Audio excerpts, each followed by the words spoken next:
So whenever. All right. Welcome back to another fun-filled episode of the Angry Dandelion. It is Monday. I am Sunday together, and he is thumping loud. Hell yeah. Wait a second. I don't Actually- want to go throw boxes tonight, man. Fuck off, dude. You're just trying to switch me, so I got to go to work. Maybe. And then I get to play at the forge. Yeah, that's fucked up, babe. Yeah, I know. I'm sorry. Remember the radio announcer voice that we recently ran into?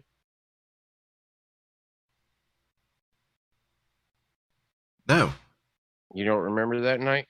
No. Somebody just got a new microphone that's a member of Oh, yes. I know who you're speaking of now. Yes. He reminded me yesterday that he was sitting back having some drinks the other night, and he's going to do a couple intros. Nice. But yeah, he was like, "Don't let me forget." Like, okay, no problem. But yeah, so Hell yeah. he mentioned it yesterday. Well, actually, he mentioned it today. Me and him were in chat at like 1:00 this morning, my time, I guess. Okay. For him, it was still yesterday, but Yeah, I feel you. I was up until like 5 in the morning looking at knife making stuff. yeah. Then I got up at 9 o'clock this morning and did some shit around the house, and then went and helped a friend fix their car, and then went and picked up the boy, and then came home and then stopped at Lowe's, picked up some hardware to make a bevel grinding jig, and put that together. Looking for more consistency in the bevel. Is that what that is?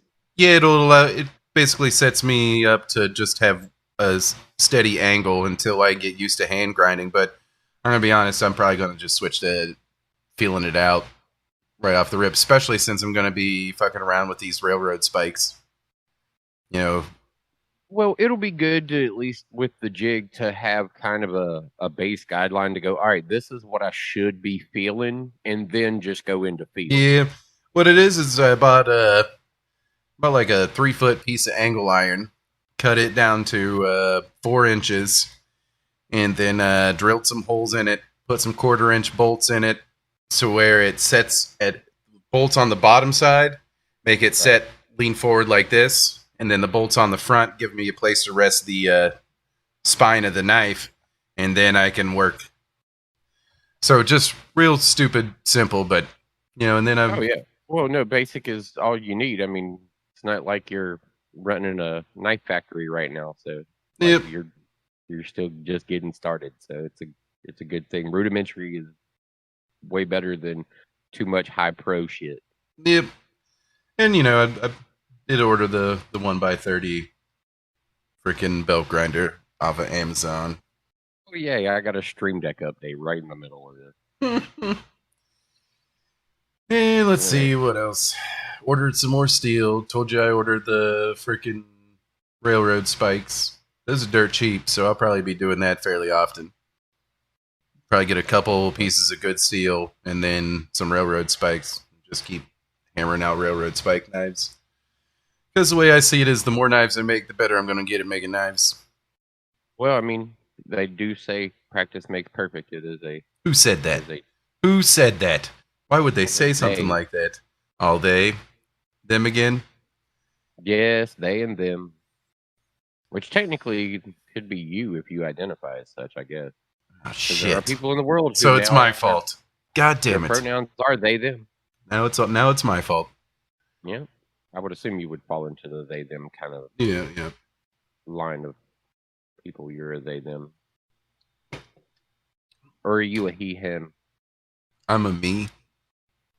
And I. So does that mean your fluidity is greater than that of... I don't know what I am. I choose Whatever not to identify. I choose not to identify. I'm just not. And I identify as a grown ass man, and I'll do what I want. How about that? There we go. The other explanation, it was going good. Yeah, it was going good too, but I do what I want. I'm a grown ass man. It's why I just did. It's why I just did that. Okay, Carmen, I do what I want. I do. That was such a great episode, though. Oh shit! But yeah, played some ESO last week. Good bit of ESO. Yeah, and then Knives all weekend, right? Well, drinking all weekend, which translated into some knife work. But on Sunday, yes. By the time I got up and got moving around, and went to the grocery store, picked up pork belly and a bunch of groceries. So I came home, fired up the smoker, got third place in in Talladega in iRacing, and then I decided I was going to go fire up the forge because the rain was over for the day. And I banged out some 1095 into a 10-inch chef's-ish looking knife. Chef's-ish. Yeah. It's not perfect by any means. Honestly, well, I would like it to be. Yeah, it's just not as tall as I would like it to be for a 10-inch chef's knife. It's kind of narrow. So hence why the 80 CRV2 was ordered last night at like 3 in the fucking morning. Because you were like, I can fix this. Because what I was using is a 12-inch, inch and a half wide, and 3/16 inch thick 1095 flat stock, and that's why I was beating on it so hard, and there's so many like hammer freaking divots in it because I was trying to widen that out to get the profile I wanted. Otherwise I need to make shorter knives to make the blade look right, is my theory. But which I feel like then I'm just going to be wasting the end of that stock. Now, it'd be good for making a dagger, I think. And I think that's what I'm going to do next with this 1095 stock is make a dagger. Okay. Let me grab a little warm up on this coffee. You tell. Yeah. What's going on? Well, nothing really. I mean, just kind of doing things. Bump's getting coffee. We're streaming. I'm drinking. Smoking. There's a song behind that, but copyright infringement and shit. Yeah, making knives is pretty cool.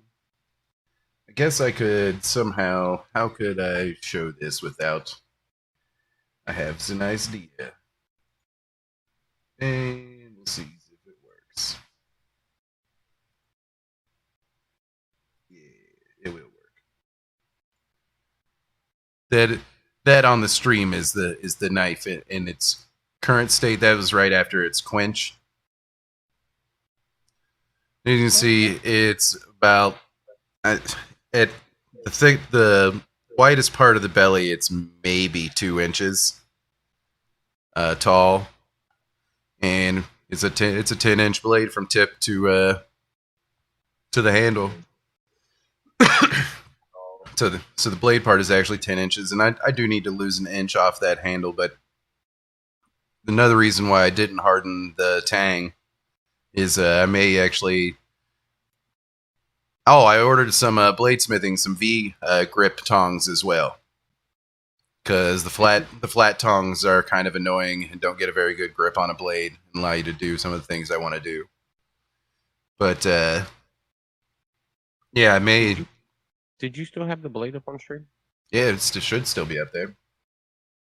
Okay, all I see is me and you. Oh, it's because I don't have that freaking page up there. Shit. I was too busy talking about it. I'm seeing it. There it is. Now it's up on the stream for everybody to see. But yeah, 10 inches, tip to handle, about 2 inches depth.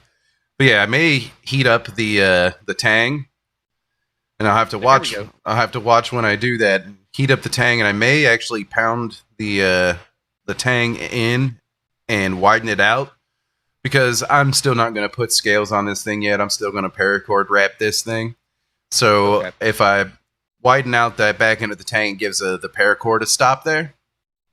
Yep. And I'll still do like I did on that first one I made. I'll drill the hole through the back and run a length of paracord through that, knot it off, and it also makes it a wrist Right. wrap or Allows- whatever. Yeah. So it doesn't go flying out your hands. But yeah, it looks a little Okay, bit different now that it's been Yeah, but sitting this in looks the a little oven. different than this looks a little different than the piece that you would have posted on Facebook too. So this has already got a lot of what I was asking you about out of it. Yeah, they're Based still there on- in some spots. Yeah, the last picture I saw, the rear of this was a lot rougher looking. And I may end up taking off some of the tip, to be honest with you. Reason behind that is I did notice after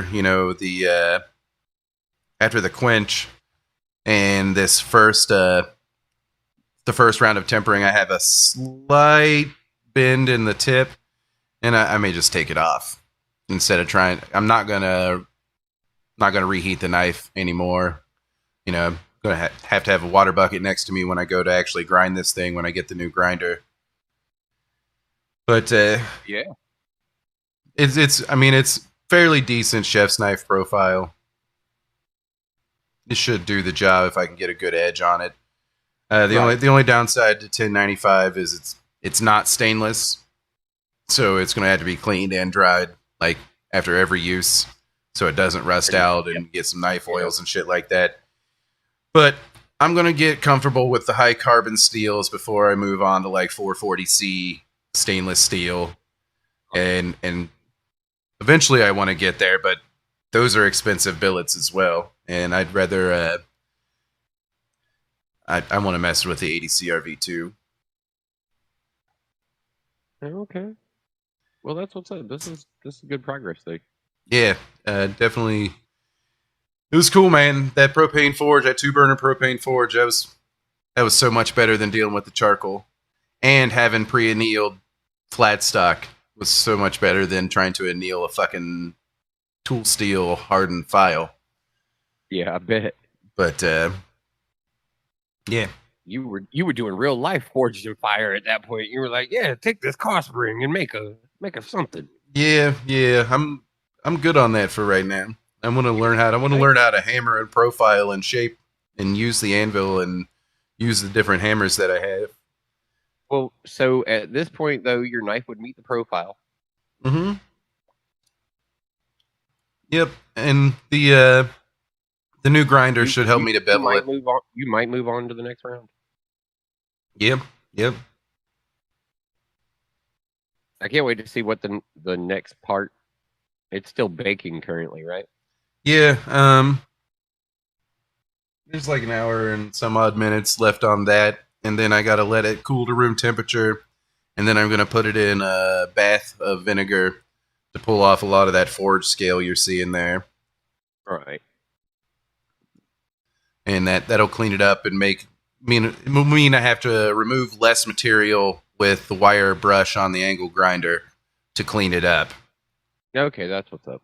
Because I went to town with the flap wheel and the just the metal grinder today on that thing, just trying to profile and see if I could actually really build bevels using an angle. I'm not there, so I'll wait for the tool to do it.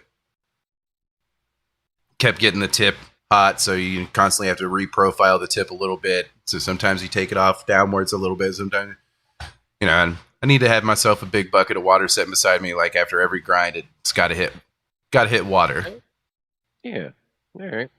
Because I definitely don't want it to heat up now, and I don't want to soften the steel anymore. If anything, I could take my what's it called, like map gas torch, and heat the spine while I have the actual cutting edge and some water or something to keep it cool, and that would soften the spine a little bit more. But according to what I read, you take the 1095 and you heat it up. Now I normalize the blade couple times before I even did the heat treat. So I heated it up to about 1450 degrees, the full length of the blade. Set it down, let it cool to where I could to about 120 degrees. Back in the forge up to 1450, cool back to 120 degrees. Back in the forge, heated up to about 1500, 1550, and then directly in the old fry oil quench, and took it back down to 120 again. And from there, hit it with the file. File didn't grab real hard into it. Kind of skated off of it, so I'm assuming I got a good heat treat. No cracks or nothing like that. Everyone's saying 1095 is prone to cracking, even like during the normalizing or the tempering process that I'm doing right now. They've had 1095 crack. So it could be that it's not super hard, but the tempering that I'm doing right now should take its Rockwell hardness to somewhere between like 60 and 65, which is a pretty damn hard edge. Damn. Yeah. So it could be one day a very sharp knife. Could be. My first knife could actually do work, hopefully. It may not be the best looking or the most even. But, and one thing that's going to be nice is I am going to see if I can do it yet still. I'm going to try and drop some plunge lines right next to, right at the hilt there, right at the tang, and see if I can. Which that might even shorten out the blade a little bit too, but I'd like to work with some plunge lines, and I should be able to do that with this new belt sander that's coming in. And I can start. I bought a round file today too, so I could actually start. But now that it's hardened, I don't want to sit there and rasp away at it with the fucking file. So I'll see if I can put some in there when I do the bevels. But since it's going to be a chef's knife, there will be no ricasso or anything like that. I could honestly take off about an inch of that, drop it to about a 9-inch blade, even though 8 inches is more your standard.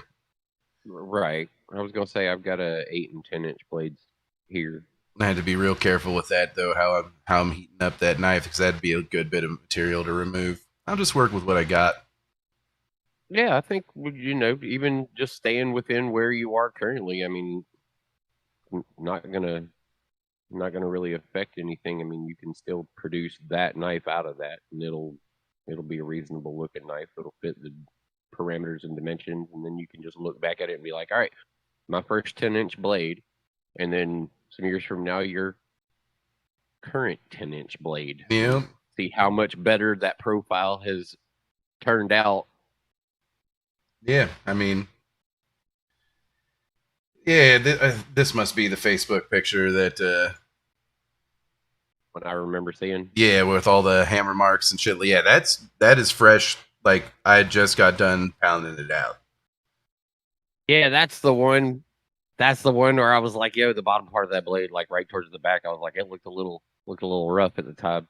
Yeah, well, like the tip looks really good here.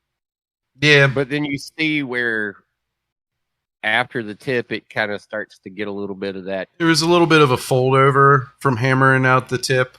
So that's why some of that tip, that's why a decent portion of that tip got taken off, because I knew that would be a weak spot in the blade, because it wasn't like forge welded together. It was kind of almost looked like a crack, but it wasn't really a crack. Okay. Fine.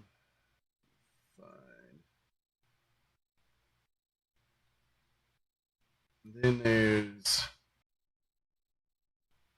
this one. So that's the 1095 flat stock I hammered the knife out of. I was like, everything you need to. Ooh. So it's a 12-inch piece of steel, and as you can see, I've got significantly more than that. So I moved a good bit of metal.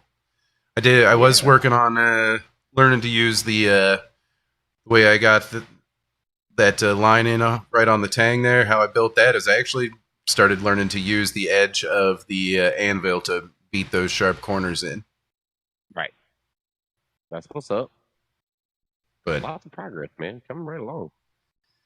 yeah, Impressive. yep, self taught and whatnot, and Yeah. YouTube taught, I guess. YouTube taught. But enough of Yeah. connives. There, I got a guy here that recently joined our Discord. Um,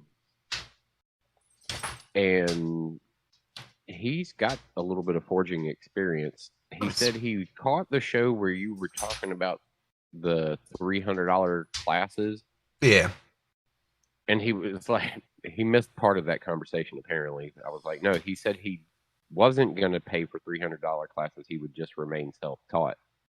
yeah. Because he was like, dude, tell your buddy he doesn't have to pay for the classes. He's like, I can hook up with him and fucking like talk to him about forging. Yeah, there's so many Something fucking he's YouTube got experience videos. with. So, Yeah, there's so many videos that I've been watching, and I've been watching Forged and Fired for years, and I kind of follow some of the guys who the hosts and the judges or the right. judges on Yeah. Forged and Fired. I've watched them actually do work and talk about work and stuff like that. Yeah. I mean, when you're a forge master. Yep. So I've been paying a lot of attention to it, learning about my steels, little bit by little bit, but it's a lot of fucking because it is science. There's a lot to soak in, but luckily there's good resources on the internet. Like I could pull up 1095 steel heat treat, and it told me exactly what I needed to do, exactly what temperature I needed to get to avoid certain ites forming. You're trying to avoid perlite forming in the grains. You want astentite to form. Watch the whole video on this last night, Okay. but yeah, the perlite will make it brittle and I think larger grains. It's not as tightly packed. Um, and then I saw something in a forum today where some guy was talking about wrapping his knife in foil it was Damascus steel that he was dealing with, but to deoxidize it or some shit like that. Fuck if I know. Just too much at once, so not going to go too far with it. Right. Like, all right, hold on. Let's taper these steps down a little bit. But all right, enough of forged in my backyard. Yeah. What you been up to, man? I mean, my nightly ritual of going through and picking up the boxes and putting the boxes down. Still doing that every night, except for Saturday and Sunday night. But every bit of free time outside of that, do a little bit of housework, do a little bit of fucking gaming, hardcore back into Destiny. We're trying to get some more people back involved in that because we think we've got a decent shot at being able to do some raid activities. The game is fun enough and brought back a Destiny 1 raid. So for that, a lot of the D1 guys and D2 early adapters are kind of like, "Oh, we can do this. Let's go back. Let's go give it a shot. I Let's see if we considered can pull it, together some people." and then I went full ESO and bought all the DLC for that, and am an ESO Plus subscriber again. Oh boy, you did go hardcore back into it. But yeah, I mean, between that, it's like I'm playing a bunch of that. We had Iron Banner this week, and so I got all my little things done for that, and then got all the other little shit done in the game that would normally need to be done. And then I've been still playing Snow Runner and Biomutant outside of that. Okay. My Biomutant playthrough has gotten a little like different. Like my first run, I chose Dark Side and then ran everything light Okay. because you can either be nice or be mean in the game. Like it literally comes down to that. You can just like, oh, let me pick up this animal and pet it and be like, oh, or let me pick up this animal and kill it. So you're just yeah, okay. Yeah, so my initial playthrough, I was like, all right, I'm gonna play this dark side. Like, they give me the option. I'm gonna go dark. And the very first little critter I picked up, I was like, oh, look at him and cute and pet, and then help the next person, and then do this nice thing for the next. And then all of a sudden, by the end of it, I was maximum light aura, and I was like, okay, well, that didn't work out worth a shit. And I was like, I should have never expected it to. I normally can't just be an asshole in a game. I have to focus so hard on doing it as no, what's the worst decision I could make right here? What's the bad in this? Like, I have to look at it and go, all right, no, this is going to be really bad if I do this. Where normally I can just go easy click, easy click, easy click, easy click, easy click, happy, happy, happy, happy. Well, here we go. Motivate, get through, do all the things. Da da da da da da. Yep. And so my new game plus playthrough is me trying to go back to what my new game should have been. And so I've killed 4 tribal leaders instead of like allowing them to fight alongside of us or putting them in prison. I've just like killed them directly, just like fuck it, you're dying. Oh yeah. Every time I do see a critter out in the wild somewhere that I'm like, all right, I'll catch that, and I murder it. I talk shit when I show up at the new encampments trying to take them over. Where they're like, I never thought we would be raided. I was like, hope was not here for you ever. So I'm trying to go max dark on it, but the gameplay is a lot slower this time through. I've got pretty badass weapons and pretty badass gear, and all. My guy looks pretty cool, and I'm real happy with like that part of it. All the crafted shit I've made is at a point where it's doing its job. Even though I want to get rid of this bow that I got right now, but I don't have anything that can do as much damage as it as far as ranged items go. Nice. But working on that. So the dark side playthrough is going pretty good over there. Like now, it's going good, but it's slow. It's like go take over community, and then that may be all I play. And then like when I come back to it, it is like work my way towards the next community, and then maybe go take over that community. But the last time I played, I just went around grabbing parts for my little mech guy. Okay. Like there are these, you got to grab 14 boxes to complete its mission, and in each of the boxes, there's like 2 to 3 parts that you can cosmetically interchange on, like what your little mech looks like when it's walking around. And right now, mine looks like a giant kangaroo. Okay. Right on. You have companions now in ESO. Oh yeah. Yep. So you have what are the house Carls or whatever they were? No, it's no. These people literally like quest right along with you. They have level progression. You buy weapons and armor for them, or unlock weapons and armor for them. Level them up. Choose. Remember, Skyrim had the little house Carls you could have at all the different locations, and then you could take them out and actually have them accompany you on missions and stuff. I don't They remember were that.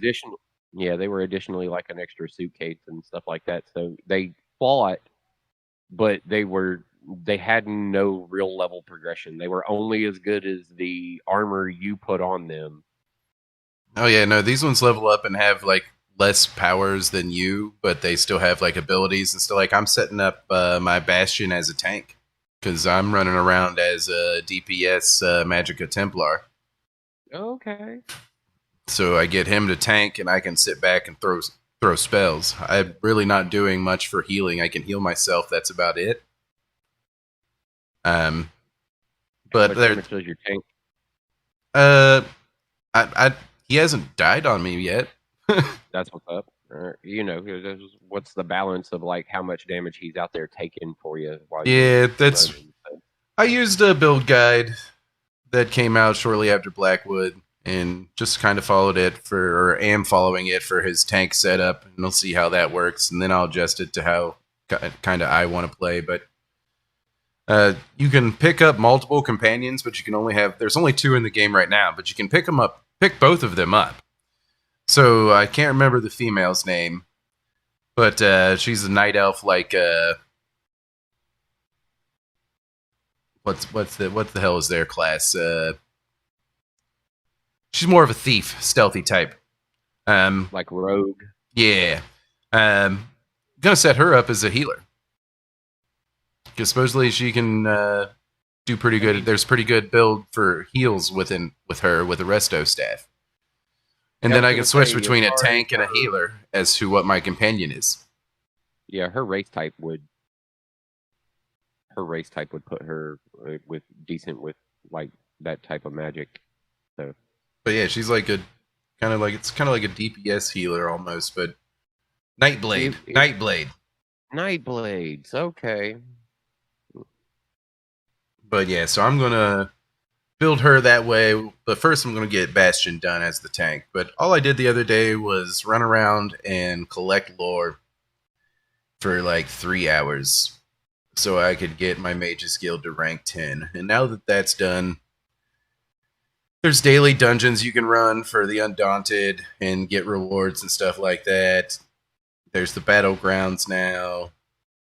There's still the Battlegrounds is true like PvP, like capture the flag or King of the Hill, deathmatch, stuff like that. Then there's still the Alliance Wars that I haven't touched yet.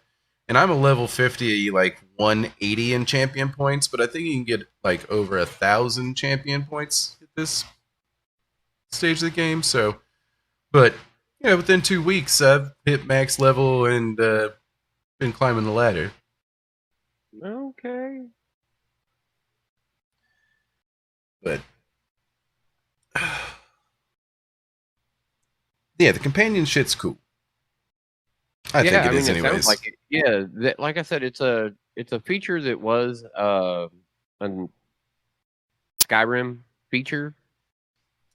I feel like I remember it, but man, It was so long ago now though. yeah. So I I mean mean, it's Skyrim understandable. Skyrim came out 2011, wasn't it? I think somewhere around there. Yeah, But I think Skyrim just had its like 10-year anniversary. I think. I think so. But so it did the home stuff and like kind of was the testing ground of a lot of stuff that they brought to uh ESO later on. And the companion system, it's good that they finally brought that back in because it was such a staple point for certain class types. Like I always ran around with an extra person, and it was more so just for like holding extra stuff because I was a hoarder in Elder Scrolls Skyrim.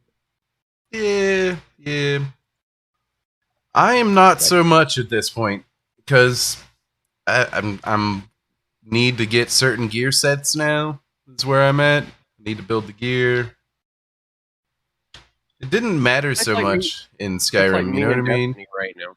Yeah, it's like me and Destiny right now. Like I'm choice tailoring stuff now, like Yep. all the way like the drops for the pinnacle gears and stuff like that here now are dropping like some god roll stuff that is 70 plus in its initial drop. Nice.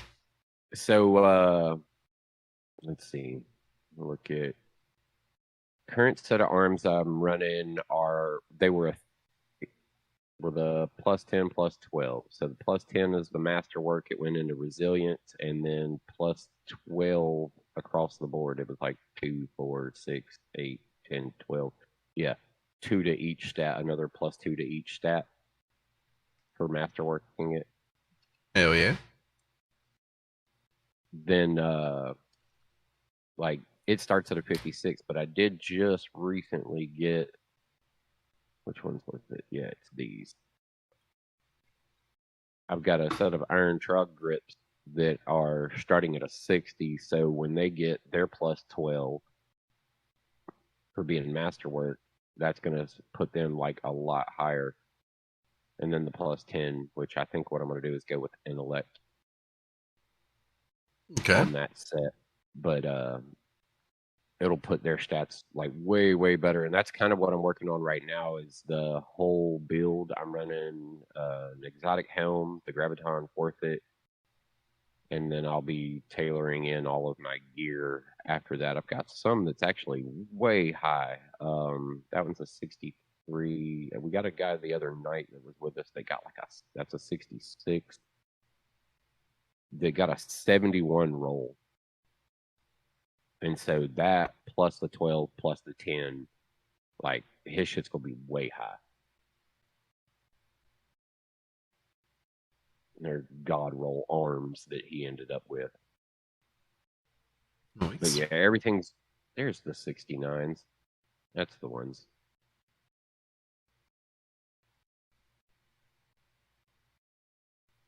So, what's this about Halo Infinite having free multiplayer that's like sandbox? Yeah, actually, it's currently yeah, that is you are dead on with that. Which one are you looking at? What star are you looking at? I'm at the Verge. It says here's everything we know about Halo Infinite's free multiplayer. I can do this for you. Copy.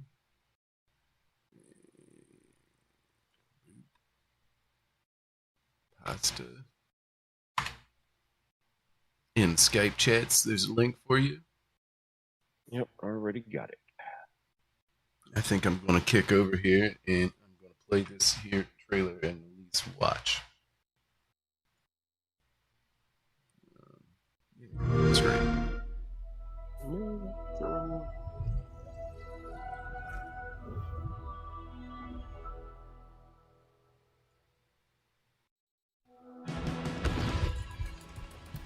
So if it's open world sandbox, feeling of like being in a firefight and hearing the click of the gun, throwing it down, grabbing one off the wall. My gunner's upside down and he's like laying in. I see kill assist, kill assist, kill assist. Any pistol across any of the games. Whatever gun allows me to feel the most like John Wick, I am there. Remember how excited I was with like this big combat with vehicles going all over the place. Halo means something new for everyone, right? I think that's what makes Halo great. let's see the gameplay.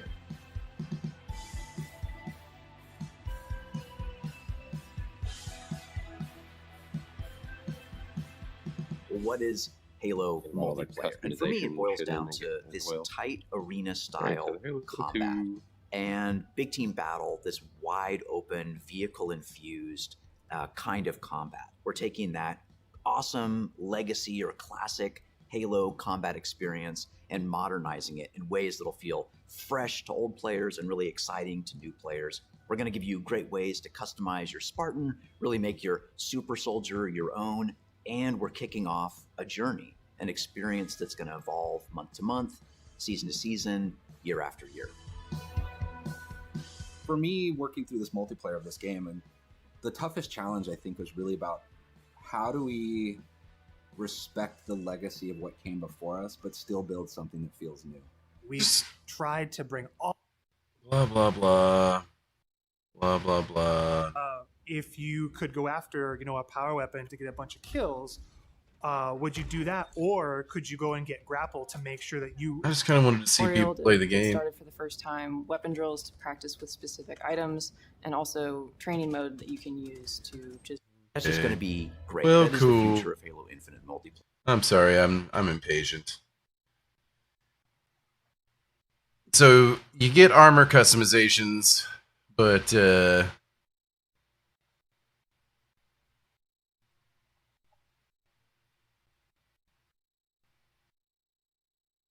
apparently it is more it's all cosmetic.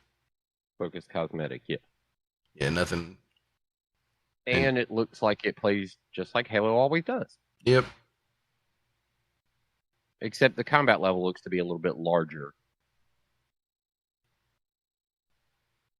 Yeah.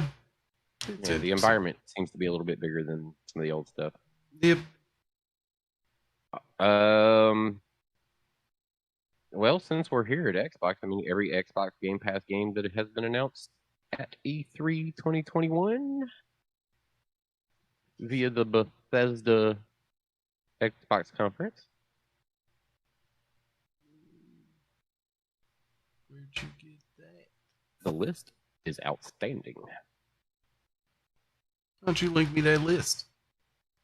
The one you told me about before the show? Oh, Polygon? just the 20 biggest announcements? That one? No, the Polygon, the one you told me about. That literally, I Googled the article you told me about before the show, but here you go. We'll see if it's the same one. Where do I drop the link? Because this is the one I was looking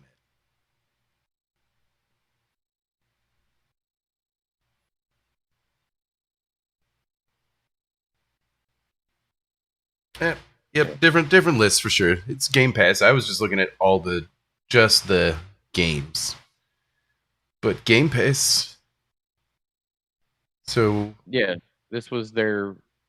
I mean, any game that they announced, if it's coming through Xbox, their day one drops for Xbox exclusive games or somewhat exclusive games. Back for Blood. Yeah, excited for that, even though people are like, oh, well, it's just going to be Left 4 Dead. And it's like, yeah, that's exactly what I want to do. They don't need to do nothing else to it. There's going to be a little bit of difference to it, but, it's going to be fresh take on Left 4 Dead is my understanding. I need to watch that Starfield trailer because I'm interested to see what's going on there. And Stalker 2 and Somerville, and of course Halo Infinite, which we were just looking at, and then A Plague's Tale. This is I couldn't tell whether this was a new game or this was like an add-on for the current Plague's Tale. Flame Ranger 2, definitely a new game. I played the first one. It's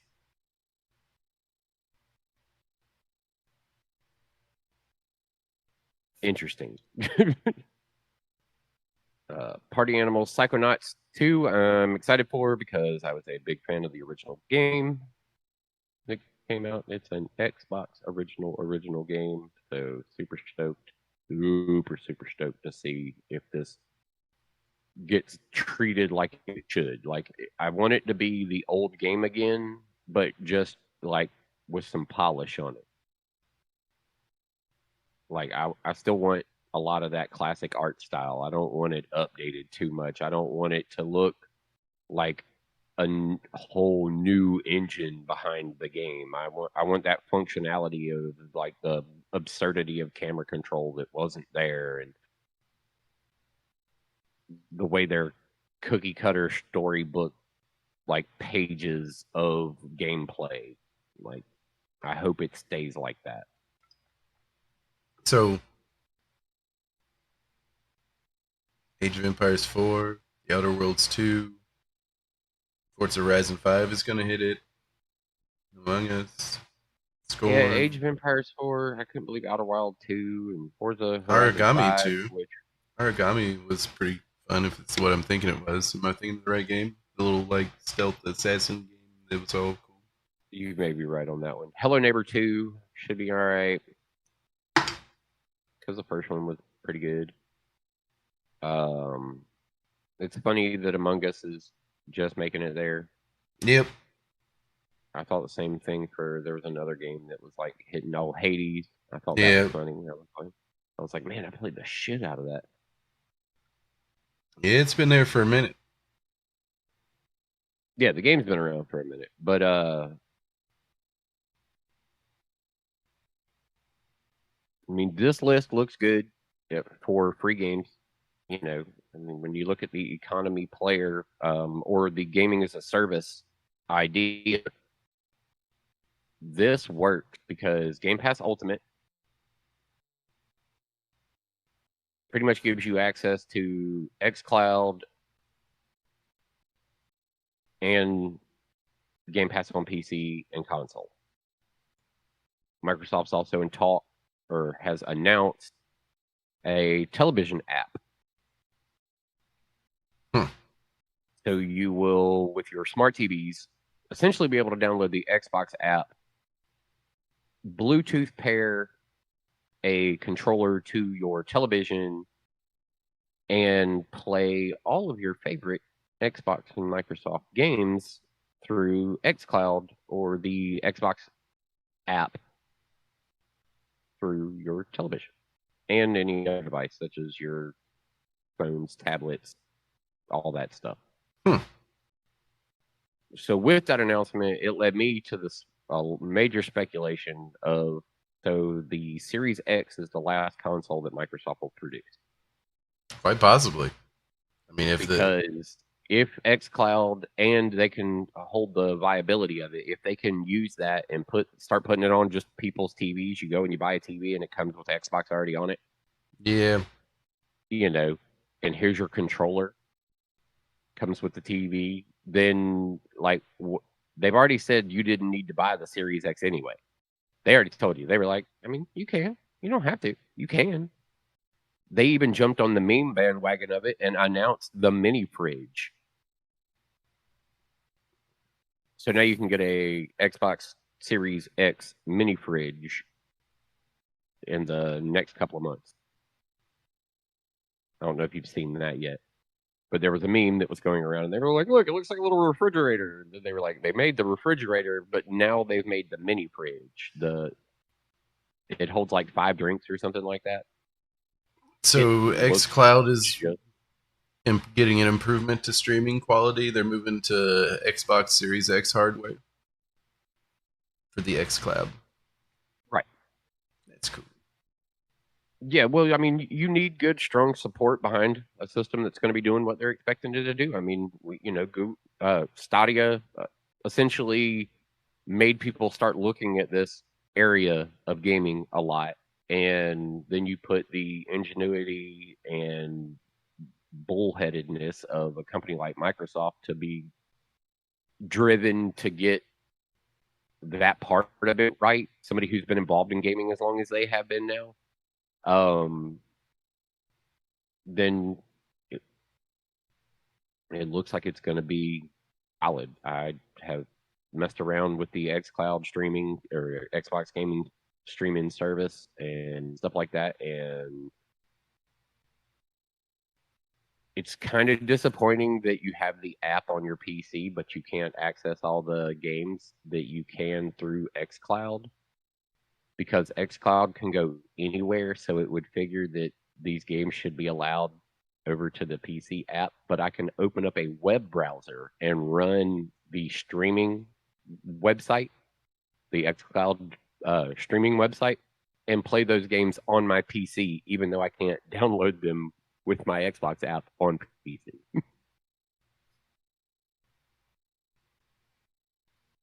And playing through the web browser is definitely different. Like, treating Microsoft like a web browser-based experience was different. It was different. I mean, but I got to play a game on my PC that is not available on PC. So at the same time, it was like, haha, I found a way to work around, but this is weird. Like, proud of yourself, but a little cringe at the same time. It's like, I don't know. I like it. I don't know how much I like it.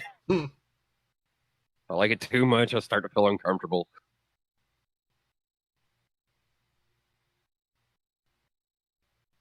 But yeah, so that entire experience and with what they're being able to do, along with all the controversy that just came up around the fact that Borderlands 3 and 2K specifically have gotten into a direct conflict with Sony over. And I thought Forza Horizon 5 was out already, but it's 4, wasn't it? I'm just I'm just stupid.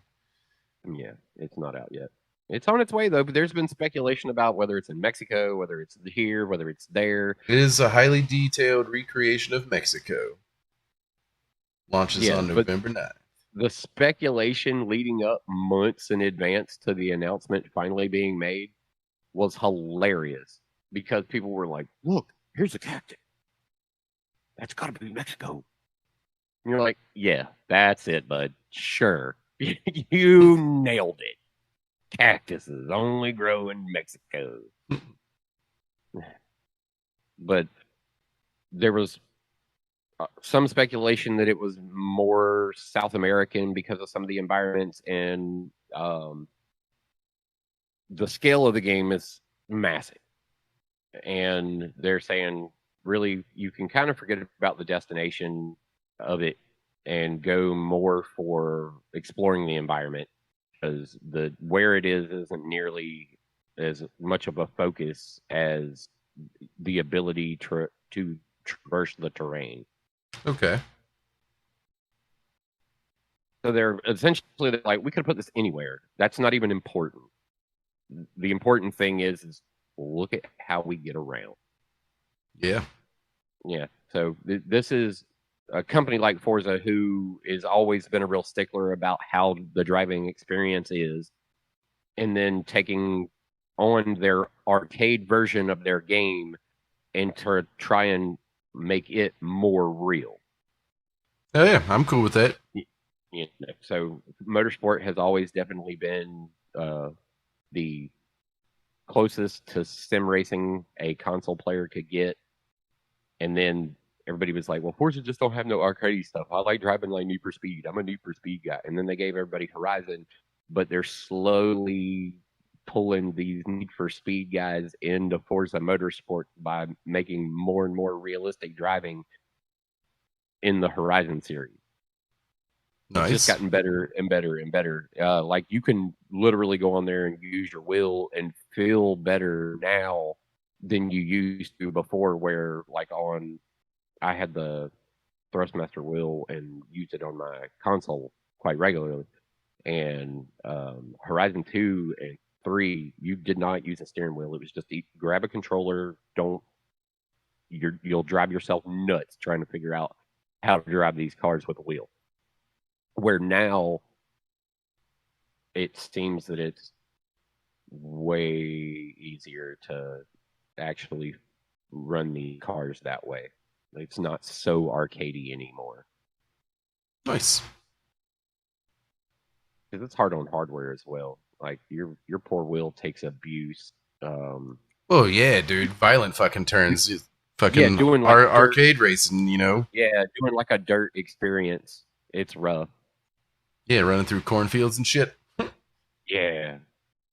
Fanatec made themselves big on the list this year for new toys for the boys. Yeah, the Elite, the CSL or the CL. Yeah, the CSL DD or some shit like that. Yeah, the CSL DD for $349. Yep, same price I paid for my CSL Elite. But I know it's direct drive, but my CSL Elite has more force. So and then you have to buy an upgraded power pack to get more force that still doesn't match my CSL Elite's force. Right. But how much of that do you use, and how much have you tailored out of the amount of force you're using? None, man. You know me. I run at full tilt. Just run 100%. Yeah, I just run at full tilt. I use like 8.5 Newton meters of force is my setting in iRacing. So 100%. It'll pull. Yeah, I didn't turn down the sensitivity at all. Interesting. No, fuck that, man. I like to feel what I'm driving, and if I want to be in a racing sim, why would I turn down what I'm supposed to be feeling to make it more of a sim? That's my theory on it. I know Twos does. The developer doesn't always produce 100% accuracy. So Fanatec releases recommended settings or has recommended settings, but let me see here. Yeah, some of that is like you're just running 100% of whatever the developer decided that was supposed to be. It's not always as spot on, but yeah, Fanatec has like where iRacing, I guess that makes sense. You could run it that way in iRacing because for the most part, those cars are pretty much real world balanced to what they need to feel like. So you could just run natural settings, but when you talk about like we were just talking about Horizon and Dirt and other games of that. Six Newton meters of force, but the strength is 8.5. That's the wheel force setting. Right. So, but you'll see up above the tuning menu, full 1080 rotation, 100, 100, 100. FOR is force 100. Okay. Yeah. See, with certain games, that's good because it's a natural feel, which, like I said, with iRacing. But when you look at like a Horizon or Motorsport or Need for Speed or Dirt or some of these other games, there's no guarantee that they're giving you true register of force. Some of them are very overdone. Okay. Like, yeah, driving in Forza Motorsports, like, you'd feel the wheel and you're like, there's no way this feels like this. This is way too much. I feel like I'm driving a semi truck every time I try to hop in this wheel. And that's why I keep spending money on iRacing. Yeah. Yeah, it's a good. I mean, it's definitely proven itself to be worth it. Yeah. I mean, it sucked us into the pandemic lifestyle of iRacing very easily. Yep. And, you know, I still, every now and again, still run a race or two here and there. Yeah, your brother, like he said before he got his wheel, he was like, I'm the racer. I don't even understand why someone got the wheel and I didn't think to get the wheel. He was like, because I really like racing. And he's proven it since he's gotten on there, too. I mean, he definitely runs his weekly races like every week. Yep. I do not. We could hit him up on Monday or Tuesday, and you guarantee he's like, yeah, so I just read this or I just read that. Like, it's every time you talk to him, he does bring up, like, yeah, I just read this race. It's like, yeah, bud, we know you do. Like, wow, dedicated, though. And it's good. I mean, because apparently he was needing it. He's like, well, I want to drive. And anything, I guess, to pull away from Fortnite. Oh, did you see Thieves? The Jack Sparrow bullshit. Disney and Rare have gotten together for this wild little tale of the sea that is going to give us Jack Sparrow and what's his name? Davy Jones. Yeah. Yeah. Hera I'll go send me a play it. message about that. I'll probably check it out. I mean, I'll go play it, you know, run whatever little quirky little story they're probably going to have for him. It's a free update. Comes on June 22nd. Huh. Yep, day before my birthday. Nice. Like 10 days before my birthday or something. So I'll go and I'll mess with that and enjoy it and keep on moving through. I'm hoping that Sea of Thieves finds a friendlier balance for adventurers.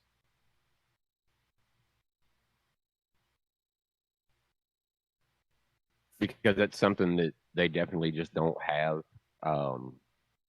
They put a lot of really good story together, you know, running all those journeys, all the journals and stuff like that. But part of the problem of running those was people who are out there for PvP. I mean, it's just like any open world PvP game, that risk is there.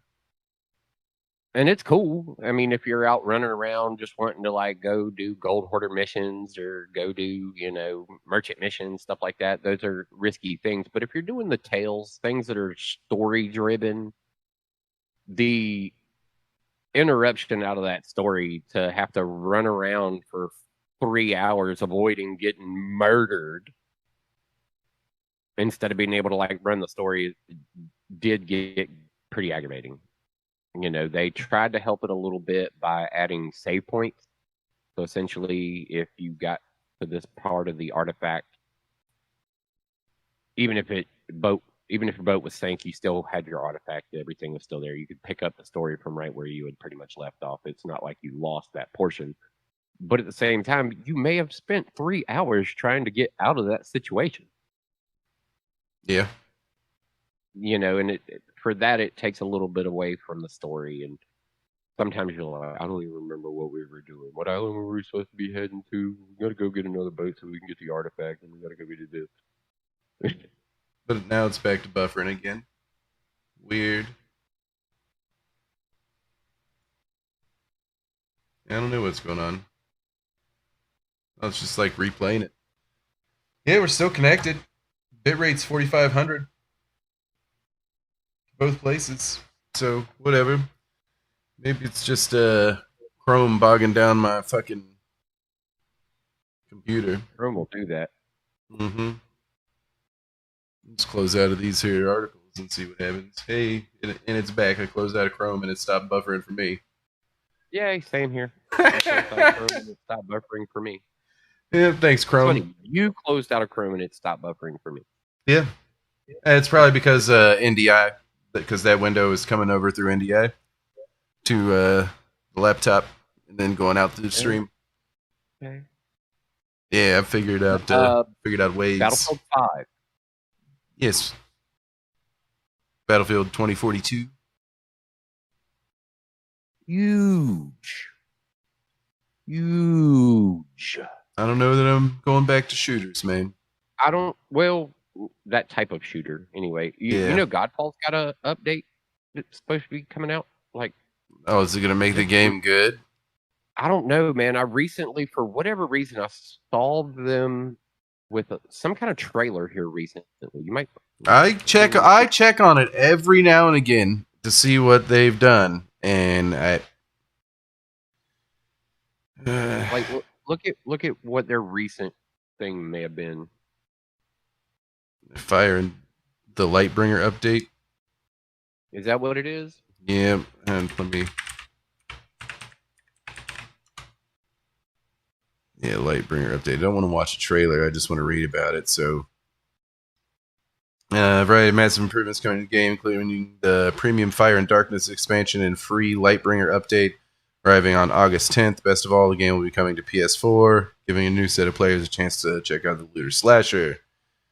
If you buy the game on PS4, you get an upgrade to PS5, blah, blah, blah. Terrible fucking article, dude. Who the fuck wrote that? All right. Here we go. Back to OG Sewn. I'm going to tear down your fucking writing abilities, bud. What the fuck is fucking John Bittner? He just basically just said it's coming to PS4 and you get a free upgrade. He didn't say anything about what the expansion... The title is Godfall Fire and Darkness expansion turns it into an actual game coming to PS4. He tells you nothing about the expansion. How it becomes a game. Nothing about how it becomes a game. Just the fact that you will be able to play it somewhere else. Yeah, fucking stupid motherfucker. Oh, matchmaking will be included? Okay. That's good. That was one of the biggest things about it is no matchmaking. Yeah, well, who would make a multiplayer game without matchmaking? Yeah, said Destiny or whatever. What, didn't Destiny not have matchmaking right off the rip? Yeah, it was certain activities. Mm-hmm. Raids. For sure. Well, matchmaking will arrive in beta form on this day alongside more than 40 new loot items, 50 Valor Plate skins, and more to be revealed. Lack of replayability, lack of new content. Is what held it where it was. Well, maybe I look at this again this fall. In August, yeah. Yeah, right. After August 10th. Because you know what I'm not doing? Surely not going to pay full price for this game. And that's kind of like my feelings with Biomutant in this game. Like Godfall and Biomutant kind of would ring true for me on the same thing. Because I had a lot of hype behind Biomutant. And was like, ooh, this game's going to allow you to do a lot of crazy things. It looks like it's going to be a ton of fun. And then it came out and a lot of the fun and stuff wasn't as much there as it was supposed to be. And it's a $60 game. And I was like, And then I got lucky and I got the free. Oh, if you grab this now, you can get it for free through this environment. And I was like, boom, got it. And so I've been playing the game for free, and for free, it's a fun game, but you can tell all the missing parts of it, even, from the free angle. You're like, okay, well, now I'm starting to hit that wall.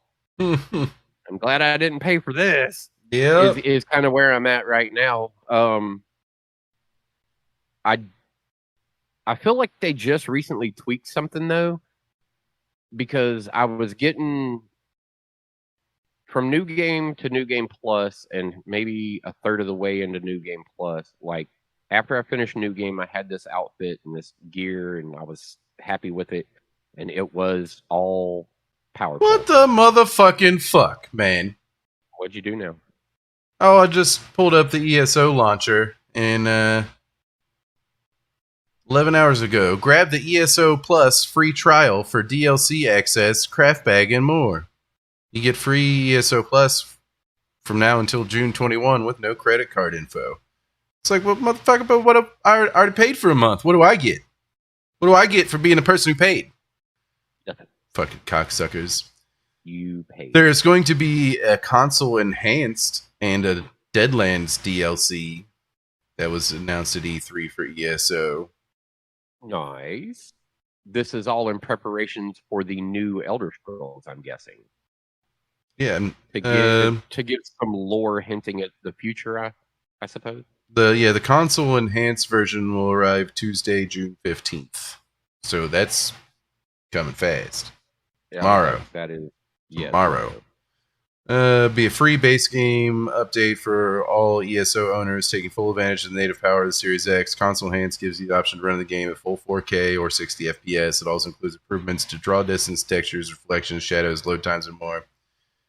Yeah, it's just a console thing, but Deadlands. Yeah, that's just console pretty. Okay, Deadlands concludes the year-long Gates of Oblivion adventure, similar in scope to other recent Zone DLCs such as Markarth, Dragonhold, Deadlands. In Deadlands, you explore the Prince of Destruction's realm of Oblivion. Okay. Oh, this gives it some Oblivion tie-in. Yeah. More Oblivion tie-in. They're saying this is only the second time a Daedric realm has been available as an explorable zone in the game. Right. Oh, ESO is on Game Pass. Yeah. And it gives you the base game and the Morrowind chapter, at least. And then you get the ESO Plus free trial, which gives you the rest of the fucking DLC. So, what the fuck ever. All right. I felt your salt bottle knock over. Yeah. Yeah. Kind of spill out on the table a little bit. There might be a little bit of excess salt right there. Whatever. I should be. That's why you never look up a game you're currently playing. Yeah. Whatever. Maybe Godfall will be good. Maybe Godfall. I'm going to try and stick around with you. Dude, there's so much shit to do in that game now. ESO? Yeah. So many dungeons to run. You were telling me that it is just like endless amounts of content, and like with bringing a bunch of the guys back to Destiny, it's the same thing with their group too.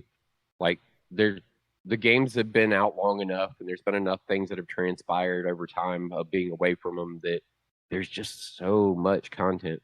And these are two companies that have definitely gotten their shit right. Apparently, with Elder Scrolls being able to do what they've done with their game, from what you've told me about how just broader the gameplay has gotten. And I got to say the same thing for Bungie and what they've been able to do with their game too. I mean, it's a long-term investment in both of these games, and they have stayed dedicated to their fan base. I should be hearing a timer going off to pull a knife out of an oven, but I'm not hearing it. I'm going to go check this real quick, mate. I don't want to fuck this up. Be right back. Yeah, no, definitely don't. I'm going to grab another drink and puff on a half smoke as well. Yeah, there you go. That's what's up. Be right back. Entertain the masses. Yeah. I mean, I would give you some visual aids, but I'll worry about that at a later point. Well, I mean, E3 currently going on. Razer made full announcement of a new monitor that they're going to be dropping, and the joke that was the face mask I found even more hilarious, because during the pandemic it was like, ooh, this is a cool looking little face mask, and then they were like, yeah, we haven't made that. They were like, that's just a concept drawing. And then everybody was like, oh, you should really make that. apparently this is never going to end, and we're going to constantly be in pandemic for the rest of our worldly existence. So they did. They dedicated themselves to trying to make this thing. Now, as mask enforcement is being lifted in a lot of areas, we have Razer hitting a E3 announcement with, so our mask has a tremendously good filtration system in it. And also, we've added more lights since the original rendering that you had saw. We've allowed you to go on Instagram or other photo taking apps and use filters to see what you may look like in this mask. It will be available a little later this year. They added lighting to the upper nose and eye area so that it will shed a little bit of light into your upper part of your face.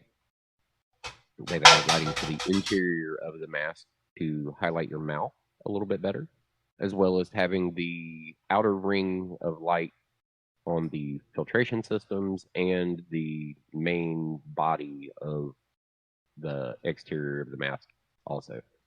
Still no price point drop on it. Still no real definition of like I got what 14 its minutes. capabilities are. Like, is it all going to be app controlled or anything like that? But hilarious that Razer would drop the actual mask that they started talking about at the start of the pandemic at the end of when mask restrictions are being like lifted. But now you can walk around in a mask and be cool. Yeah. I is fully vaccinated. Did you single shot or two shot? Single. So you J&J'd. Yep. How did your experience with that go? It fucked me up for a minute. Not gonna lie. Sore arm or sickly? By about 10 p.m. that night, when I got home from work, I sat down, played a game, and I just started like feeling achy. And I was up off and on all night, changing sheets and moving beds because I could not stop sweating. Oh. And then I was miserable the entire next day. Same thing. And that was the end of that? Then it was over. Then you were back to normal, kind of. Yep. Okay. Arm was still a little sore 2 days after. Okay, so the 3-day arm soreness. Okay, that sounds about right. I mean, it seems to be the industry standard with the J&J, from what I've been hearing. It'll What's up, knock Bailey? you down. Good morning.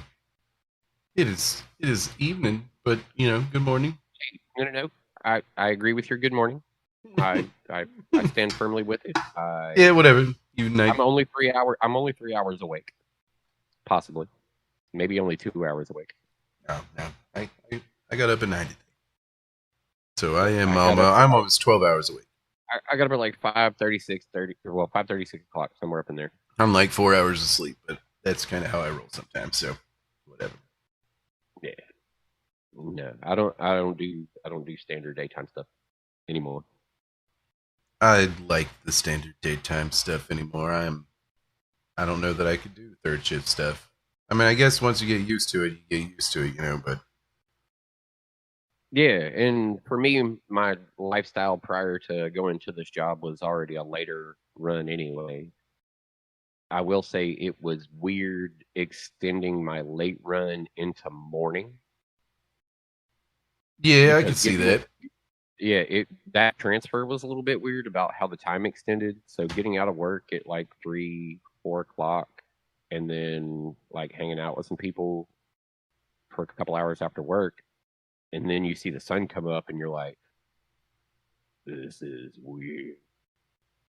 I've been hanging out and chilling and enjoying my off work time, have a beer or two and stuff like that, and then the rest of the world's getting up and going to work. Yeah, you walk out the door after enjoying being off of work, and everybody else is getting ready to go, and you're like, I don't know how to feel about this. Like, I lived with a couple of buddies who did third shift FedEx, and it worked out great for me because that's when Oblivion came out on the Xbox 360. Okay. So we had alternating shifts. Like, I'd get home from work, and they'd be leaving for work because I worked restaurant time, so second shift basically. And I could stay up until like 6 in the morning when they got home and play Oblivion. And then when they got home, I would go to bed, and because we only had one 360 console in the place, and then they, Johnny would sit and play until he wanted to crash out, which was usually, shortly after I went to work. So it worked out. We broke his Xbox 360 doing that, though. 24 hours. Yeah. Yeah, the 360 was not built for that, where they definitely made improvements for the follow-up machines that have come out since then. Yeah, it got to the point to where it wouldn't read the disc. Oh, yeah, burn up a laser. Mm-hmm. Yeah. Yep. It was fun, though. I actually feel like I had more fun in Oblivion than I did in Skyrim. I enjoyed the fact that when you jumped, your jump leveled up. Because I was a stealth archer, and I could jump on top of buildings, go over the apex of the roof, crouch, and I'm stealthed again. Then I just pop back just enough to shoot the motherfucker over the apex of the roof. Yeah. But yeah, I could jump high enough to jump on buildings, It's like, hell yeah. Green. It was grasshopper. Yeah. It was great. It got shitty sometimes, though. Because sometimes certain enemies would find a way to get on the roof with you. Yeah. I mean, that makes sense. But, or they'd get to an area you couldn't think they'd get to, because it was all about, like, I had no health whatsoever. It was all about the stealth, It was to a point to where, I could crouch, stealth, shoot, crouch again, stealth. They wouldn't see me before I went back stealth, so I could just keep crouching and going back to stealth. And that's just how I played the game. Yeah, I mean... And robbed everyone fucking blind. Everyone got robbed. That would be exactly how I would have treated it myself. Like, ba-boom, ba-boom, ba-boom, ba-boom. Now you see me. Now you don't. Yep. Now you see me. Now you don't. Totally fucking worth it. You said you wanted to see the Starfield trailer? Yeah, I do kind of want to see the Starfield trailer, even though it's not coming out until 2022. Yeah, this is... It's supposed to be like Skyrim in space, is what the devs have said, but... did you post that into Discord? Where'd you post that? I heard something. Did you post an article? Yeah, scat.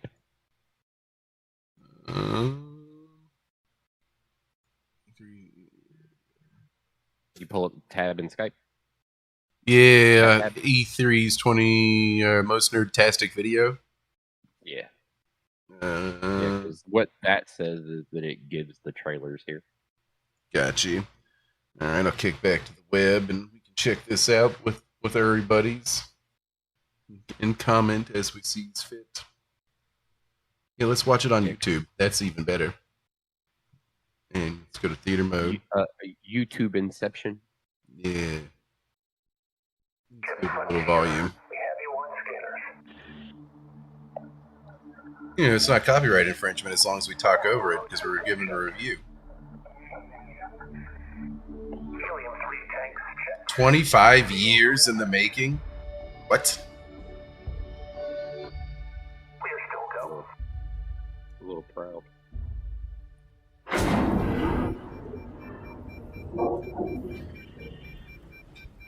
Well, that looks kind of cartoony.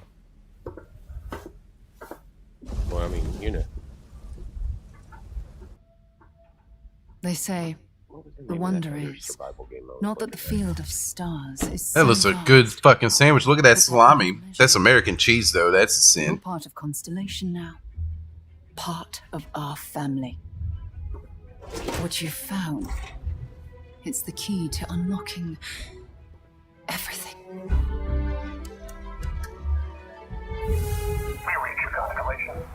Some good looking. We've been working towards. I mean, I know it's not in-game footage at this point. It's a We've trailer, come to but the beginning of humanity's final journey.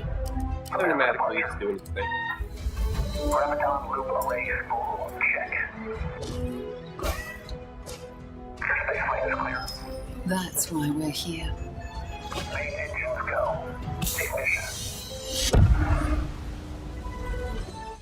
To discover what's out there. Good luck, Constellation. You are go for launch.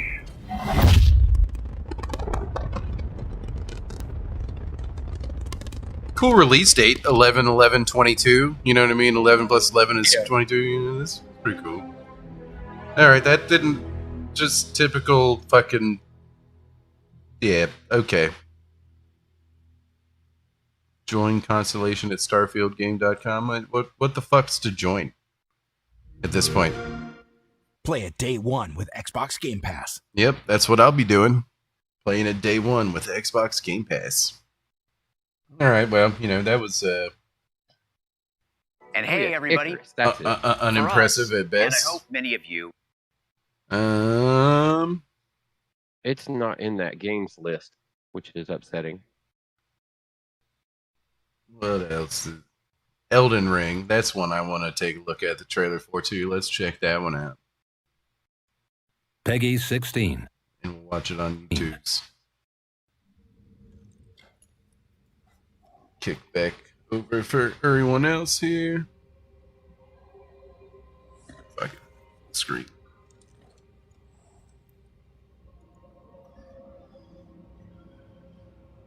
Yeah, this is the one where George, the writer of the Song of Fire and Ice, the creator of the Game of Thrones universe, helped write this. George R.R. Martin. Yeah, Germ. Write a video game, but he can't put out the next book in the Game of Thrones series, or the Song of Fire and Ice series.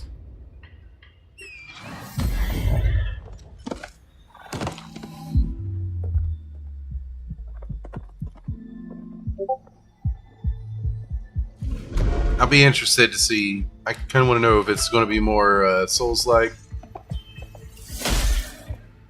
Foul tarnished Yeah, we'll check out the Icarus trailer afterwards too. of the elder. Yeah, because it wasn't in this list. I was like, I would just see this one as well. From the developers of Daisy. Extinguish thy flame. So definitely looks Souls-like for sure, which is what you'd expect, but And they will die looks fucking good though. in an unending curse.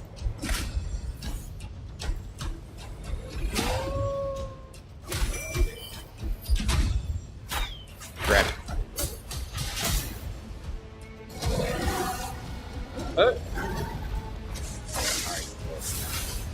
That goes just Violence is a champion or a lord to be born. Yeah. Well, a lowly tarnished, holy shit. playing as a lord. I command thee now.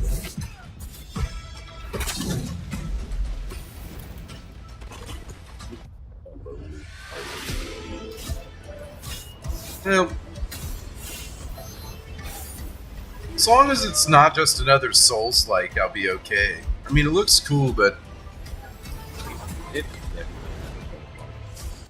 Dark Souls just isn't super for me. I've played every one a little bit. I mean, they are directly driven by a certain fan base. Yep. You know, that loves just what that game's essence is. All right, let's take a look at Icarus. Yeah. So for me, being a Rust guy, this looks really fun. I mean, I was never an OG Rust guy, but it definitely enjoyed my time with it. Yeah.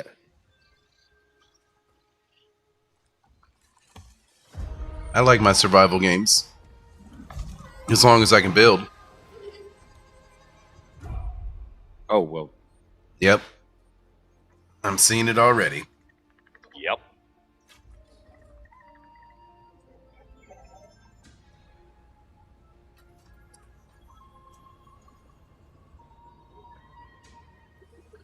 Oh, shit. Oh, you got to control your oxygen in this one? Okay. Space helmet for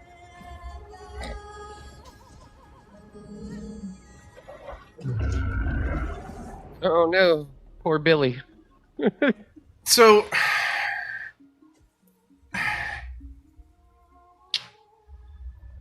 how do they have all this like green earth-like plant life yet with no oxygen? With no oxygen. Yeah. I mean, look, fatal flaw. Okay. It's definitely different.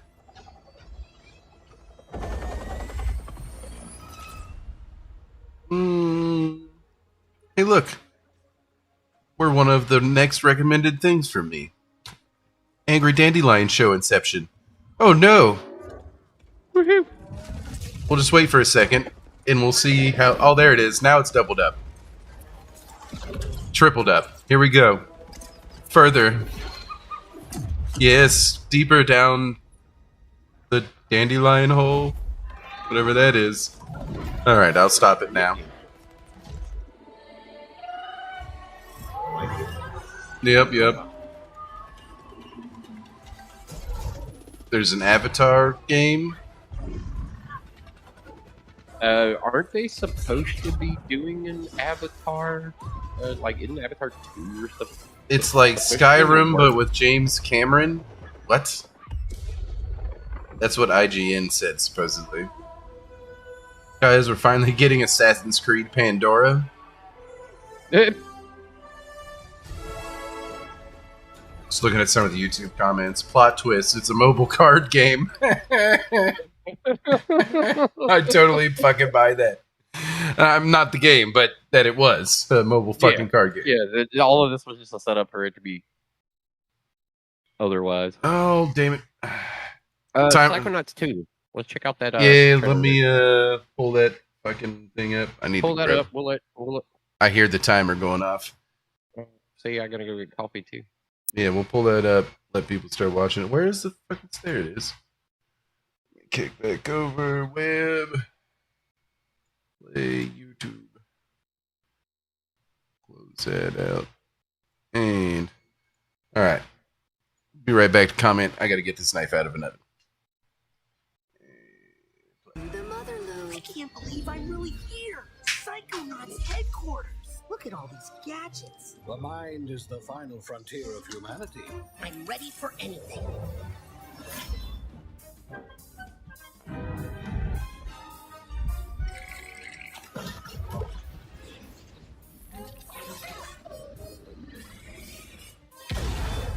Time for justice!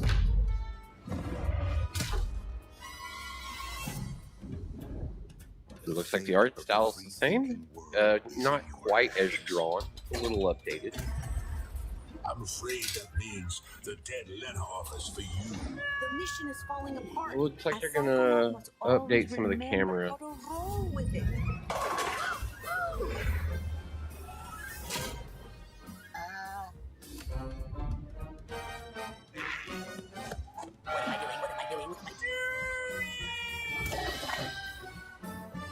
This is a mission about the fate of the world. Maybe Can not. you do that? Yes, if I can find some bacon. I'm going to ignore that last part.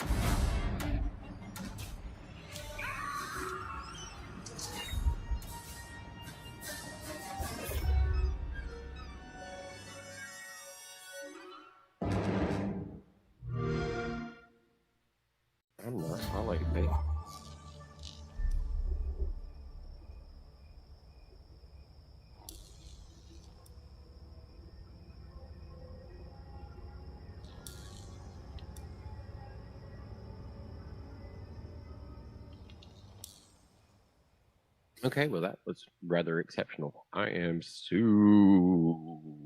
excited because it does look like it's going to be a reimagining of Psychonauts in its actual classic glory. The environment and camera angle of how they played the game before. It looks like before they were mimicking 3D environments and were able to give you something like that, but now they're actually going hardcore into it. We're getting the Jack Sparrow Sea of Thieves trailer.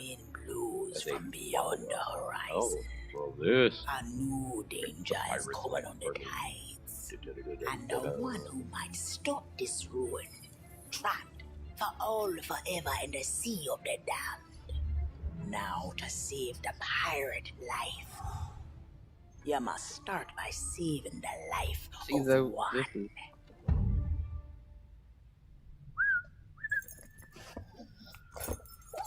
There's only one shipwreck anybody's done on it. Didn't realize we had company. Like one actual shipwreck. Captain Welcome back. Jack Sparrow. Yeah. We're getting to see a 3 trailer right after that. Yeah, apparently.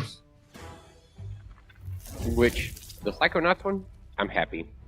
Based on what I can tell from what looked like gameplay and what looked like cinematic, they are going to keep the environment camera interaction where part of it looks side-scroller, part of it looks top-down, like the camera manipulation that they put into it is what you get, not what...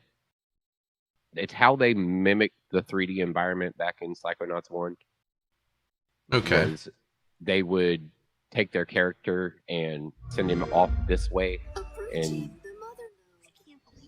then they would rotate the environment where they gave you a camera angle that was looking at him from now this way, and now it looks like they're using the environment as actual 3D environment and then allowing the camera to kind of like move through it. Where before it was all about the angles. But yeah, it looks great. I'm excited for it. I think I'm going to be really happy with this.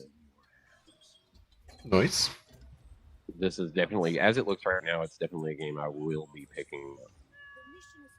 Never played the first one.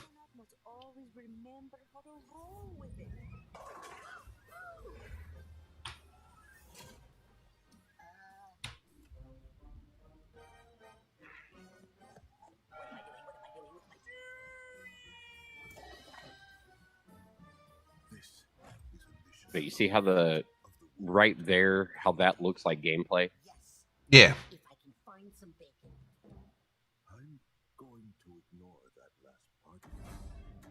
And so for the way they're using the environment, that's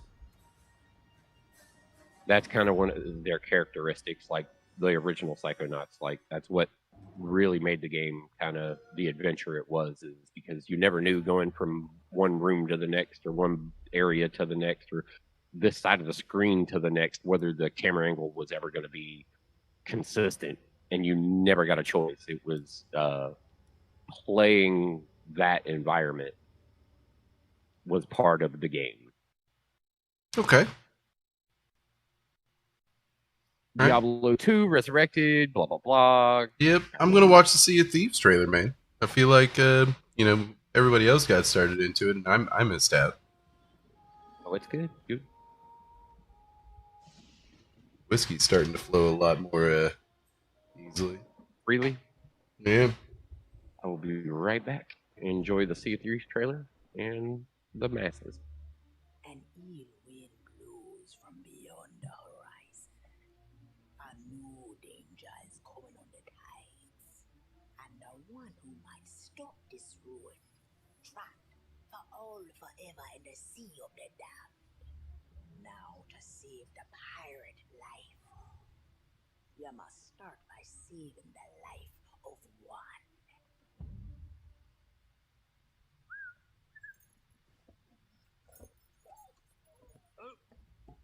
Didn't realize we had company.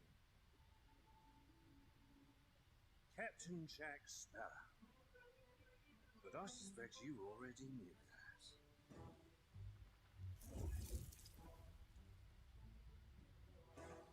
Because of the treasure Jack stole, a darkness followed him here.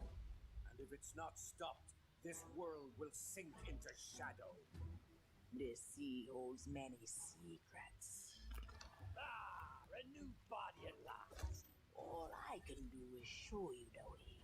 From what I hear of this so-called Sea of Thieves, it's nothing but cursed crews, bloodthirsty mermaids, a legion of dead, angry pirates. Thoughts? Oh yes, and now one Davy Jones. So they're not using Johnny Depp, but that's pretty good voice acting. True. Now is the perfect time to use these cannons. A world without the attack of a base. It's a world that refuses to face the truth. Nothing lasts forever. Destroy them! I think it's time that we should use these cannons. I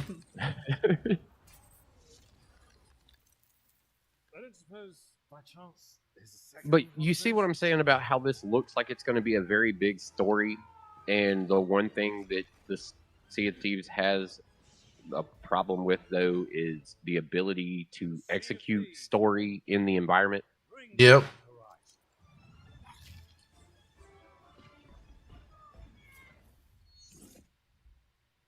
Like, if I'm doing all of this and then some Reaper comes up and interrupts this. Yeah, I'd be fucking upset. Yeah, for sure, man. Pouring salt into the ocean, I would be. Yeah. It would be known as the Dead Sea after that. Yeah, I can get behind that. Yeah, because it's super annoying. We don't do a lot of we did a lot of PvP. No, Bailey did not get into. Sorry, just now seeing that, by the way, did not get into Arc Gen 2. I got lost in Arc when it started becoming future dinosaurs. I'd go back to Atlas before I got back into Arc, unfortunately. And still Atlasing. And before I go back to Atlas, I'll be waiting to see what happens with Valheim and their updates, even though they pushed back their Hearth and Home update. Yeah, but they added new content with this last update they did. Yeah, but you don't get Hearth and Home. Right.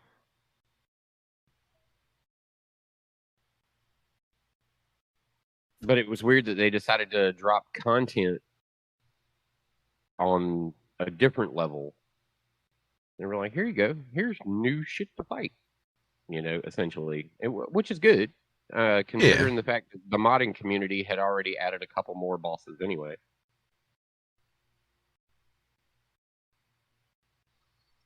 Which it's another one of those games that the modding community is very well invested in, just like any Minecraft or Skyrim or like games that allow the Rust, that allow the modding community in.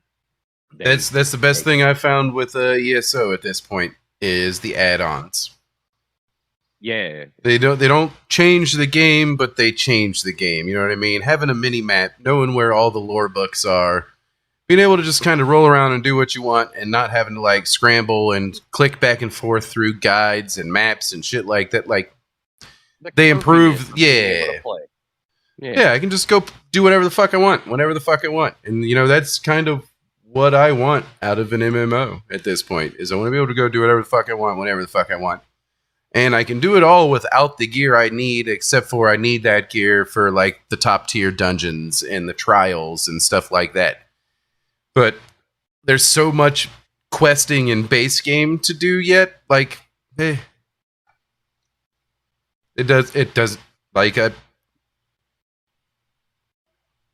really glad I went back to it. Yeah, I mean, like I said, you've been having a lot of fun. It does seem to be like the thing you definitely, gaming wise, been able to invest yourself in. I know it was taking us all a little bit. Like you and I both went a phase where it was just like, I'm trying this, I'm trying that, I'm trying this, I'm trying that, I'm trying this, I'm trying that, because I just can't fucking find nothing I want to play. And then we both went back to like classics. We were like, fuck it. let's go back and revisit some stuff. And when we did that, both of us have found a real happy spot, like diving back into some old gameplay. Because unfortunately, nothing has really come along that is what any of these games have been. You know, we wanted more out of Godfall. That just didn't happen. What was the other one? There was another one that we jumped into that we actually did jump into that turned out to not be Marvel's Avengers? Marvel's Avengers, we wanted more out of that. Valheim, we wanted more out of that, but also at the same time, we were willing to accept the fact that it was a small studio. And we wrecked that content. Like, I was talking with Buck about that at his going away party, man. I was like, dude, we were doing shit in that game before anyone was doing shit. Like, before the YouTube videos came out, we were doing it. Yeah. Should have made our own YouTube videos. Maybe more people would be watching. Regardless, I don't give a fuck. But you'd have to be willing to get into video editing. Yeah, that takes time. A lot of fucking time. And a lot of scrubbing footage. I don't have the patience for that shit. Yeah. But well aware. I'm in that same boat. Yep. So if anyone out there wants to sit and take time and clip shit, you know, do the thing. But other than that, I ain't doing it. Every once in a while, you know, if I go out with a drone, I can sit and spend like 4 hours editing one fucking video. Other than that, man, to sit and rewatch myself play video games, I could not do that. But anyways, Avengers is getting an expansion. They're getting a Black Panther. Yeah, what is it? What are they calling it? Something Wakanda. War for Wakanda. Wakanda. Yeah. You know, there was potential in that game. Like, I really enjoyed the reason we bought it. The reason I bought it. I had fun with the beta or the alpha or the demo or what the fuck ever, and was going around Hulk smash and everything. It felt cool to actually like go around Hulk smash, and then it became really repetitive Hulk smash. Yeah. Everything just felt the same. So, you know, sorry that I wasted my money on your game. Not sorry that I don't like it. Sorry that I wasted my money. I mean, I still like the game. Yeah. The story was good. The best part of it is the story. That is absolutely it. The best part of it's the story.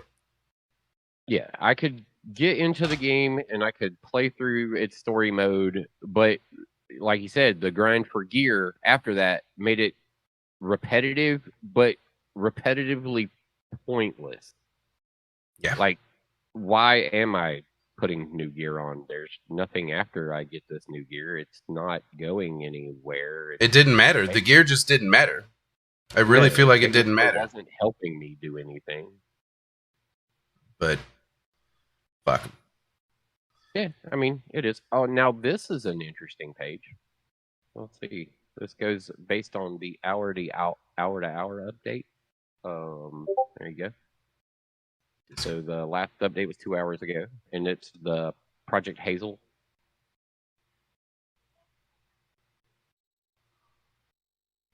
Okay. But yeah, this goes through the updates like as they happen. So this was the last conference of the day was the Razer conference.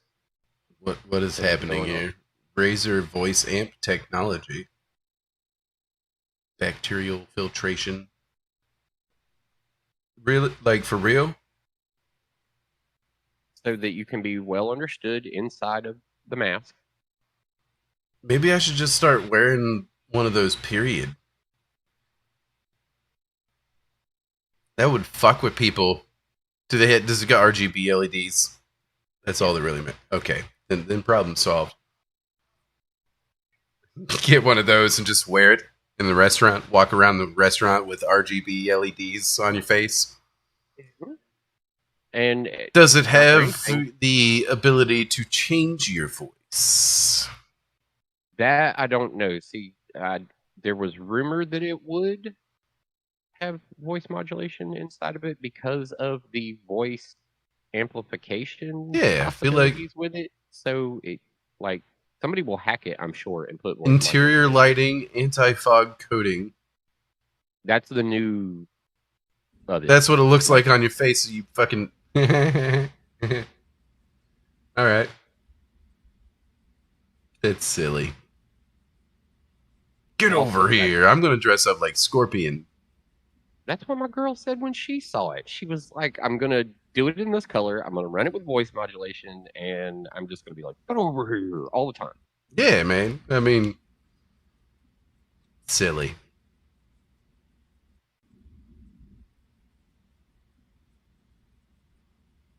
So yeah, there's your guy. Modeling the two styles, the opaque and the black. Yeah. And then, of course, there's the Razer 27-inch. The new model. Newer, yeah. The updated Raptor. All right, so this article doesn't really give a ton of fucking specs on it, but 165 hertz refresh rate's pretty good. I mean, 144 hertz is good too. DHX certification is cool. G-Sync compatibility. So there's being G-Sync compatible and being a G-Sync monitor is a different thing. Yes. We have discussed this previously on the Angry Dandelion. Mm-hmm. For those of you who weren't privy to that information before, but yeah, it has definitely put that line out. Is it still not a 4K monitor though? For that fucking price? I mean, I get that it's QHD, so it's still 2560 by 1440. So it is an IPS panel. I mean, my main monitor, the monitor that's putting up the fucking, that's why it's so wide and why I set up the scene like I did here, because it's a 3440 by 1440 monitor that's 100 hertz refresh rate, IPS panel, curved, G-Sync, not compatible, like true G-Sync, the hardware's in the fucking monitor. I paid $1,300 for that back in 2016. So I mean, it's nice that the technology is a little bit cheaper, but it's also not a curved panel, and it's not an ultra wide. It's weird with this one because when they did the triple display of them, it looked like it's kind of got curved, but it's not. I'm not seeing anything about it. I mean, it does definitely have ultra thin bezels. But so here's the thing. So like the main people who make fucking panels for any fucking monitor is like LG and Samsung. So I'd be interested to see someone who can find out those details, like Gamers Nexus or someone, review one of these fucking things, because it's probably an LG panel that's sitting in there. Potentially, yeah. And it's just been rebranded fucking Razer. I do like the ultra thin bezels. I mean, if you want to run a triple monitor, that's pretty damn good. It may look the same as the previous model, but damn, those are thin bezels.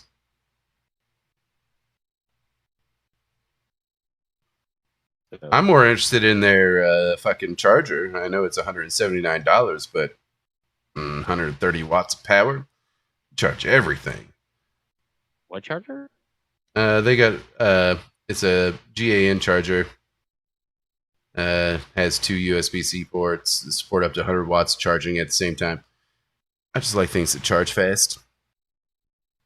I mean, my laptop does a good job charging, but so does my phone. But I have the OG chargers, like a 45 watt charger for my Note 8, or do I have the Note 10? I have the Note 10. I don't even remember what Galaxy Note I have. I got my. But anyways, it's like one of the only like Samsung chargers that was a 45 watt. Like I can charge this phone from 0% to full in an hour, which is pretty good for a phone of this. Yeah, you've got the Pixel, so yeah. USB-C and the block definitely made that moment faster. But I can also, with the one I have in my car, the charge stand that I have in my car, it charges relatively quick too through inductive charging. Okay. Like I can do that. I can do that charge in like an hour and a half from dead up. Nice. Yeah, because it goes power port USB-C to inductive charge flip, and when I set it on there, it essentially is like plugging it right up to that USB-C port. Okay. Yeah, which I was actually impressed. I didn't realize it would do so well with it doing inductive charging. I didn't know that was really a thing. Yeah. I don't know that I'm due to have this phone paid off in October. I don't know that I'm upgrading again. I am to the Pixel 6. I think I'm just gonna sit on my Note 10 for a hot minute until it fucking blows up. I am tired of paying for a fucking phone, man. I've got 3 payments left on this one. Just curious, what are your payments like for the Pixel? I'm paying like almost $40 a month on this Note 10. Right. Yeah. The boy's iPhone 11's like 32. Yeah, I'm somewhere in that. So typical flagship phone price. Yeah. Yeah, it's definitely a high end purchase, but at the same time, given the amount of time I've gotten out of it, I'm happy with my phone. I technically don't need to upgrade it at this point, but there's some camera features and some other stuff that on the Pixel 6, like I'm glad I avoided the 4 and the 5 during the process, like not jumping on those, now being on the next third, because I had the 1, then I had the 3. Now I'm looking at the 6 should drop roughly about the same time I'll be done paying with this phone. And we're looking at it because of its camera options. Like it looks like something that would be a good upgrade that we would possibly like. We'll see the more that comes out about it, because right now nobody even knows if what we've seen visually of it is what it actually looks like. Like, so when they were like, "Oh, Pixel 6 leaks," and it was like, "Yeah, no, remember from Note 10. Remember the last leaks that came out about it? The phone ended up not launching looking anything remotely like that." So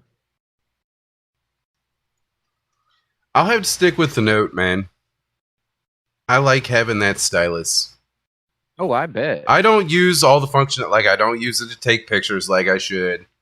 Just set the camera down. You can go over and use it as, like, to take pictures. I don't use all the functionality of it. But what I do like is anytime I sit down to a meeting, my phone's always in my fucking pocket, and I pop the little fucking S Pen out. I hit fucking new note, and I can start writing in the meeting. I don't need a pen and paper. I like that. Yeah, the ability to Insta Note is definitely a good thing for it. Yep. For me, on the other hand, I like taking a bunch of really random shots of stuff where it's like, "Oh, check this little thing out. Oh, check this little thing out." I mean, I'm sure everybody in Discord with me knows I will send you some random ass fucking pictures. Yep. I know that. Yeah. I'm gonna grab another drink before we finish this up real quick. We got like 3 minutes left, but I want to drink before this. But yeah, so with looking at this Pixel 6, like, if this is what it ends up looking like, then, that's going to be an adjustment. But at the same time, if not, I want to see what it's actually going to look like. Nobody knows whether or not this release is accurate as far as the imagery is concerned, because the last time we had an image release, was from like the Pixel 4, and it didn't even remotely come close to looking like what it's already cold enough to hold. There you go Nice. in video form. So you can actually see like to scale how big that is compared to like. It's good. Yeah. But now that I can handle it, Gotta soak it in vinegar. yep. Now it's time for a little acid bath. I did get a decent little profile on the blade, but you can't really. These webcams ain't gonna do justice. There's still a couple hammer marks in there. I don't know how much more I want to take off of this blade is the thing. So some of these hammer marks are probably gonna live there, but you know they'll be. You can actually see the bevel on that just a little bit. Right where you're holding it, you can see that white line. Yep. It shows pretty good. Yeah, it's still a rough bevel. I'd rather it be a lot flatter, and like I said, I kind of want to have a little like fuck. Can't think of the words right now. Not really hilt, but and as you can see, also that's a lot of fucking handle. But I wanted it to be there because I forged out the whole bar stock. But if I tap this in and get it to widen out a little bit, yeah, kind of mushroom it over a little bit. Yeah, I think since I'm just going to do give yourself 2 good ends to wrap your cord to and then hole through for your strap. Yeah. And that'll be the end of that. But so it's almost done, but it'll probably be Sunday's Father's Day. I'm going to go to my dad's for a while, but I'll probably end up grinding this Sunday evening, I think. And then wrapping You're not gonna give him that night? No. Be like, hey Dad, check it out. I made it. I think if I gave him a decent railroad spike knife, he would get more use out of it. He doesn't really, you know what I mean? Like something along those lines. Whereas like I could give a chef's knife to my mother and she'd get use out of it. But at the same time, I don't know I don't know how well it will perform until I use it. So since this is my first attempt at a chef's knife or a French knife, I'll probably keep this one and try and build on what I've done with it. Yeah, well, that's an absolutely grand thing. There is just a slight... It's such a fucking slight bend in the fucking tip, man. So fucking slight, but I can see it. Because it doesn't lay completely flat on the tip. I'm not reheating it. I could just take off about... Yeah, from about there up and reprofile it through to here.